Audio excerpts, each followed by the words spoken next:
Hola amigo, hola amiga, que Dios te bendiga. Bienvenido al repaso de la lección de escuela sabática para el primer trimestre del año 2026. Te invito ahora a que vayas, busques tu Biblia y vengas, para que podamos estudiar juntos las cosas grandes y ocultas que el Señor desea revelar para nosotros.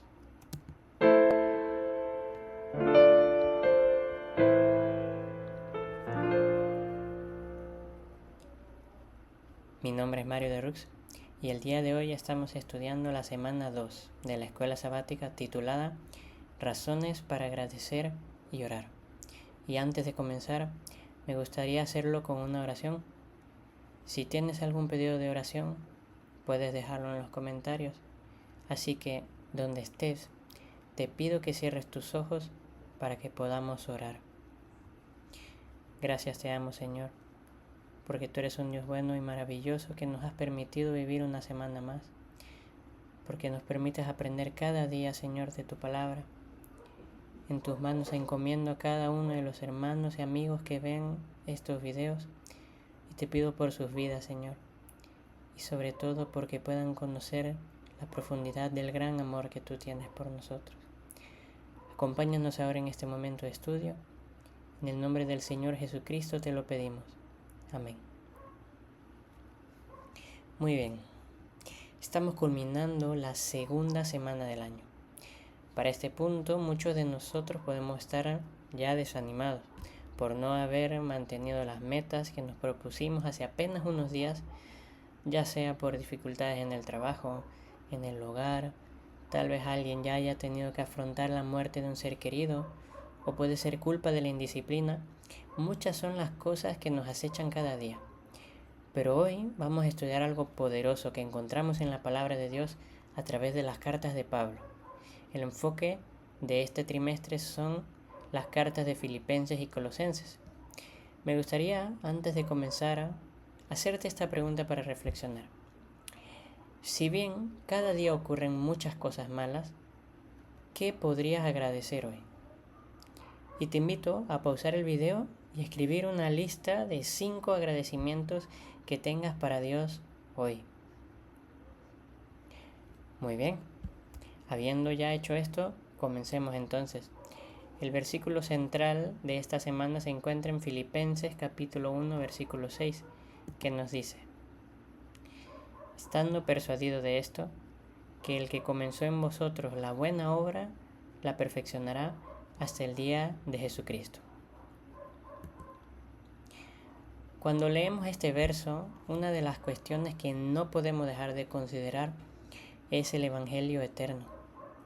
Ese que nos habla acerca de un Dios que amó tanto a unos seres miserables como nosotros, llenos de pecado, con muchas equivocaciones, que le rechazaron abiertamente a Él, inmerecedores de misericordia, pero que aún así ese Dios lo dio todo por su gran amor. A su Hijo unigénito, el Señor Jesucristo, para que tú y yo creyéramos en Él y no muriéramos, mas tuviéramos vida eterna. Así nos lo cuenta Juan 3:16. Y es que es maravilloso cómo los seres más pequeños del universo son los beneficiarios de las más grandes mercedes del Padre eterno. Y sí, somos pequeños, porque si bien nuestro orgullo nos hace pensar que tenemos todo, la verdad es que estamos vacíos y no tenemos amor en nosotros mismos. Sin embargo, Dios nos da la oportunidad de experimentar el amor como ningún otro ser lo podrá experimentar jamás por la eternidad. Y la verdad es que esto es un misterio. El amor de Dios es un misterio tan grande que lo seguiremos estudiando por la eternidad sin fin, cuando todo esto acabe, como dice Pablo en 1 Corintios capítulo 13, versículo 8. El amor nunca deja de ser, pero las profecías se acabarán, y cesarán las lenguas, y la ciencia acabará. Mientras tanto, podemos experimentar ese amor por medio del Espíritu Santo en nuestras vidas.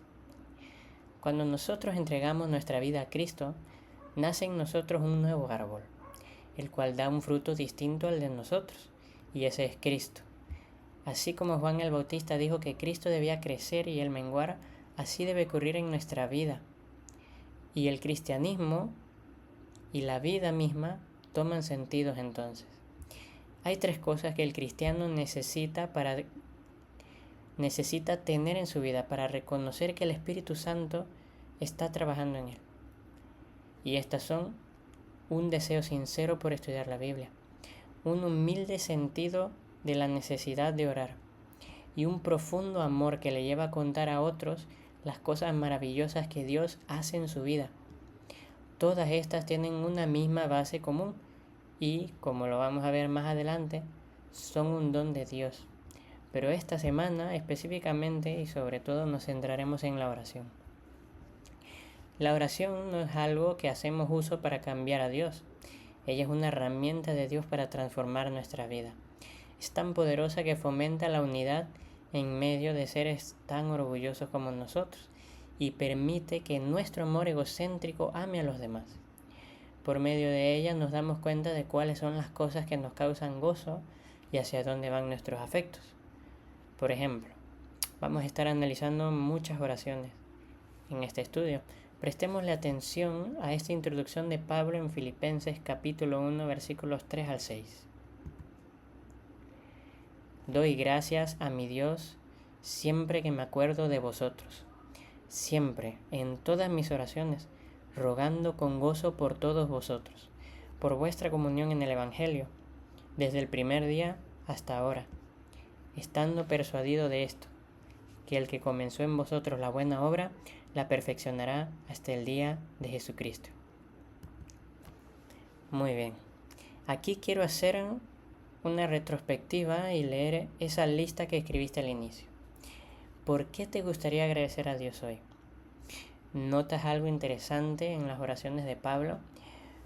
Muy seguramente, tanto tú como yo, como la mayoría de los cristianos, habremos escrito cosas como gracias por el alimento, por el dinero, porque tenemos un hogar, un techo, ropa, una familia. Sin embargo, Pablo daba gracias por la conversión de los creyentes por medio del Evangelio y de la misma manera eran sus peticiones. Incluso nos muestras cuáles son las cosas que le causan gozo. No son los aumentos de salario, los títulos universitarios o el reconocimiento, sino que los hermanos tengan comunión y sigan desarrollando su vida espiritual por medio del poder del Espíritu Santo. Es muy interesante esto, y no te lo comento porque el alimento, el dinero o el trabajo no sean algo importante, por lo cual pedir y agradecer. Me gustaría que tomásemos al Señor Jesús como ejemplo en Mateo 4, versículos 3 y 4, que nos dicen así. Y vino a él el tentador y le dijo, si eres hijo de Dios, di que estas piedras se conviertan en pan. Él respondió y dijo, escrito está, no solo de pan vivirá el hombre, sino de toda palabra que sale de la boca de Dios. En la vida muchas veces nos podemos sentir tentados a preocuparnos más acerca de las cosas materiales. Una preocupación normal no tiene nada de malo, ¿no? Todos tenemos necesidades. Y el Señor Jesús nos animó a pedir por lo material en nuestras oraciones en Mateo 6:11 que dice, el pan nuestro de cada día, dánoslo hoy. Sin embargo, en Mateo capítulo 6, versículos 31 al 33, el Señor también nos dice esto. No os afanéis, pues, diciendo, ¿qué comeremos? ¿O qué beberemos? ¿O qué vestiremos? Porque los gentiles buscan todas estas cosas. Pero vuestro Padre Celestial sabe que tenéis de todas estas necesidades. Mas buscad primeramente el reino de Dios y su justicia, y todas estas cosas os serán añadidas. El mejor lugar para ser vulnerables es a los pies de Cristo. ¿A dónde vamos cuando tenemos dificultades? Cuando hemos sido niños, a muchos de nosotros no nos habrá preocupado tal vez el pensar qué comeríamos hoy porque confiamos en que nuestros padres iban a darnos el alimento por el cual no trabajamos. E incluso puede que alguno le haya pedido algo a sus padres y lo hayan recibido con amor, como un regalo, una bicicleta, alguna cuestión. De la misma forma, Dios espera que nosotros podamos ser vulnerables con Él, pero también que podamos creer en sus promesas. En una de sus oraciones, en 2 Corintios capítulo 12, versículos 7 al 9, Pablo nos dice: y para que la grandeza de las revelaciones no me exaltase desmedidamente, me fue dado un aguijón en mi carne, un mensajero de Satanás, que me abofetee, para que no me enaltezca sobremanera, respecto a lo cual 3 veces he rogado al Señor que lo quite de mí. Y me ha dicho: bástate mi gracia, porque mi poder se perfecciona en la debilidad. Por tanto, de buena gana me gloriaré más bien en mis debilidades, para que repose sobre mí el poder de Cristo. Pablo tenía un aguijón en la carne y le pedía a Dios que éste le fuera quitado, y sin embargo la respuesta de Dios fue, más allá de darle un alivio temporal a Pablo: bástate mi gracia, le dijo el Señor. Esta es una de las pocas veces que podemos encontrar que Pablo pidió por algo material en sus cartas. En esta ocasión, salud física. Pero algo es seguro: él creyó en lo que Dios le dijo y lo describió de esta manera en Efesios capítulo 1, versículo 3. Bendito sea el Dios y Padre de nuestro Señor Jesucristo, que nos bendijo con toda bendición espiritual en los lugares celestiales en Cristo. Nosotros podemos aferrarnos a la gracia de Cristo de la misma manera, por medio de la oración. Mira esto que nos dice la tía Elena acerca de la oración. La perseverancia en la oración ha sido constituida en condición para recibir. Debemos orar siempre si queremos crecer en la fe y en experiencia.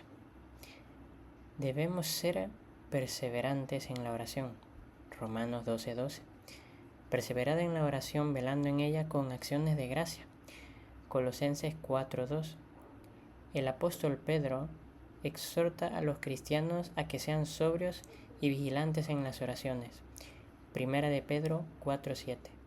El apóstol Pablo aconseja en todas las circunstancias por medio de la oración y la plegaria con acciones de gracia. Dense a conocer vuestras peticiones a Dios. Filipenses 4:6. Dice Judas: vosotros, empero, hermanos, orando en el Espíritu Santo, guardaos en el amor de Dios. Judas 20:21. Orar sin cesar es mantener una unión continua del alma con Dios, de modo que la vida de Dios fluya a la nuestra y de nuestra vida la pureza y la santidad refluyan a Dios. Al conectarnos a Dios y ser transformados por medio de la oración en el Espíritu, entonces dejaremos de pedir en nuestras oraciones por nosotros mismos y vamos a involucrar a los demás. Compartiremos con la Iglesia de Cristo la misma esperanza en la gracia de Dios y confiaremos en la promesa de Cristo de culminar su obra en nosotros, tanto como iglesia como de manera individual. Considera por un momento lo estudiado en la semana pasada: las prisiones de Pablo. ¿Qué prisiones estamos sufriendo hoy? ¿Por qué no le pedimos a Dios, en lugar de quitarnos todas las pruebas y las dificultades, que las tome y nos transforme para gloria de su nombre? Mira cómo Pablo habló de sus prisiones en Filipenses 1:7.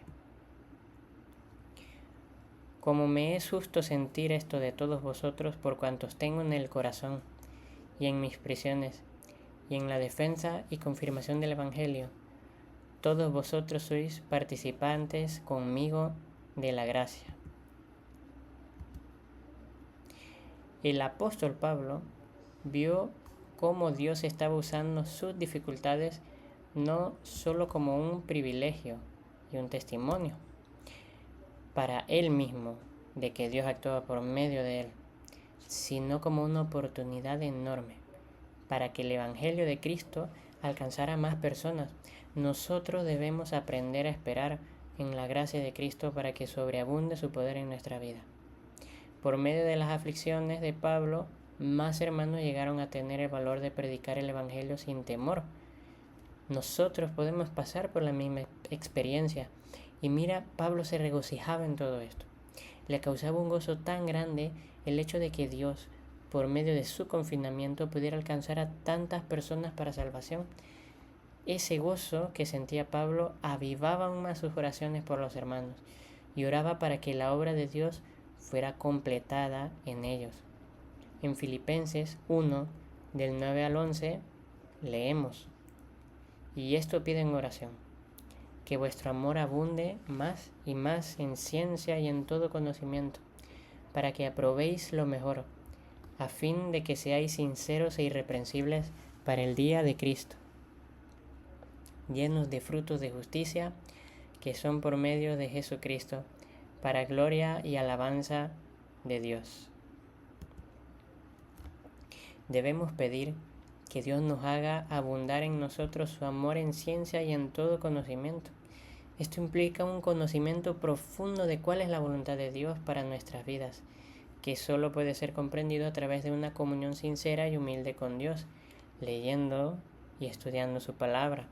De esta manera podremos comprender lo que es bueno y hacerlo con sinceridad, sin estorbar a otros y reconociendo que es Dios quien obra todas las cosas buenas en nosotros. Porque cuando yo estoy haciendo algo malo, ese soy yo. Pero cuando hago algo bueno, ese es Cristo actuando en mi vida. Es interesante cómo esto nos lleva a la unidad en Cristo. En Efesios capítulo 4, versículos 1 al 6, Pablo nos dice: yo, pues, preso en el Señor, os ruego que andéis como es digno de la vocación con que fuisteis llamados, con toda humildad y mansedumbre, soportándoos los unos a otros con paciencia en amor, solícitos en guardar la unidad del Espíritu en el vínculo de la paz. Un cuerpo y un espíritu, como fuisteis también llamados en una misma esperanza de vuestra vocación, un Señor, una fe, un bautismo, un Dios y Padre de todos, el cual es sobre todos y por todos y en todos. Incluso si nosotros leemos Colosenses capítulo 1, versículos del 3 al 8, vamos a ver cómo Pablo ora por cristianos a los cuales nunca había visto en su vida. Siempre orando por vosotros, damos gracias a Dios, Padre de nuestro Señor Jesucristo, habiendo oído de vuestra fe en Cristo Jesús y del amor que tenéis a todos los santos, a causa de la esperanza que os está guardada en los cielos, de la cual ya habéis oído por la palabra verdadera del Evangelio, que ha llegado hasta vosotros, así como todo el mundo, y lleva fruto y crece también en vosotros desde el día que oísteis y conocisteis la gracia de Dios en verdad, y como lo habéis aprendido de Epafras, nuestro consiervo amado, que es un fiel ministro de Cristo para vosotros, quien también nos ha declarado vuestro amor en el Espíritu. La verdad es que estas respuestas y estas oraciones de Pablo son una respuesta de Dios a la oración que el Señor Jesús hizo en Juan capítulo 17, versículo 11. Y ya no estoy en el mundo, mas estos están en el mundo y yo voy a ti. Padre Santo, a los que me has dado, guárdalos en tu nombre, para que sean uno, así como nosotros. Qué importante es que como creyentes compartamos una misma fe, esperanza y amor, los cuales han sido dones de Dios para nosotros, puestos en nosotros por medio del Espíritu Santo, al momento de creer y recibir a Jesús en nuestro corazón como nuestro Salvador. Pedro describe la verdad de la salvación como la base de la esperanza en 1 de Pedro, capítulo 1, versículos 3 al 4. Bendito el Dios el Padre de nuestro Señor Jesucristo, que según su grande misericordia nos hizo renacer para una esperanza viva por la resurrección de Jesucristo de los muertos, para una herencia incorruptible, incontaminada e inmarcesible reservada en los cielos para vosotros. Y Pablo hace referencia a esta esperanza como la palabra de verdad que actúa de manera eficiente en aquellos que creen en el Evangelio en 2 de Tesalonicenses capítulo 2, versículo 13. Pero nosotros debemos dar siempre gracias a Dios respecto a vosotros, hermanos amados, por el Señor, de que Dios os ha escogido desde el principio para salvación mediante la santificación por el Espíritu y la fe en la palabra.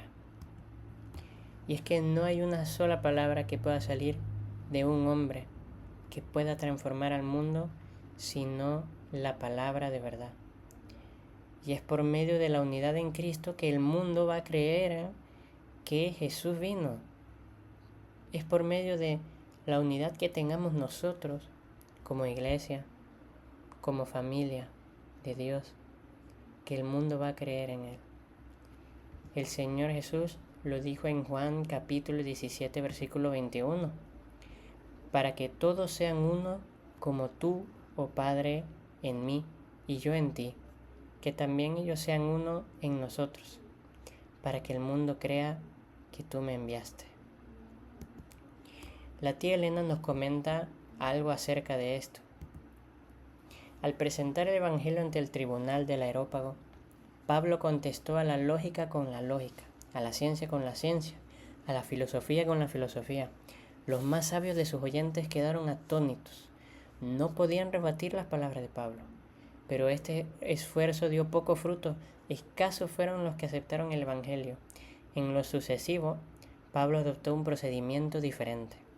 Prescindió de complicados argumentos y discusiones teóricas y con sencillez dirigió las miradas de hombres y mujeres a Cristo, el Salvador de los pecadores. Pablo también ora por una necesidad especial, la cual solo puede ser suplida por medio de la oración, y se encuentra en Colosenses capítulo 1, versículo 9. Por lo cual también nosotros, desde el día que lo oímos, no cesamos de orar por vosotros y de pedir que seáis llenos del conocimiento de su voluntad, en toda sabiduría e inteligencia espiritual. Es necesario que nosotros oremos para que podamos comprender cuál es la voluntad de Dios para nosotros.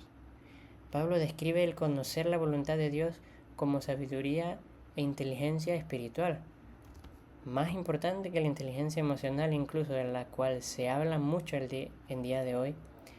Y Pablo entiende que ellas provienen por creer en Dios, teniendo la disposición de hacer su voluntad y no confiar en nuestro propio entendimiento. Y es que es necesario que nosotros aprendamos a través de la oración ferviente a escuchar al Espíritu Santo. Nos dice Isaías capítulo 30 versículos 21.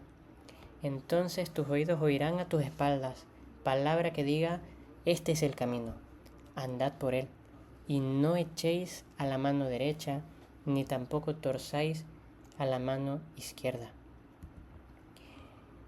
Y es por medio de la comunión con Dios, a través de la oración en el Espíritu y el estudio de la Biblia, que nosotros podemos vivir como Pablo pide por las iglesias, en los versículos 10 al 12 de Colosenses 1, para que andéis como es digno del Señor, agradándole en todo, llevando fruto en toda buena obra, y creciendo en el conocimiento de Dios, fortalecidos con todo poder conforme a la potencia de su gloria, para toda paciencia y longanimidad, con gozo, dando gracias al Padre, que nos hizo aptos para participar de la herencia de los santos en luz.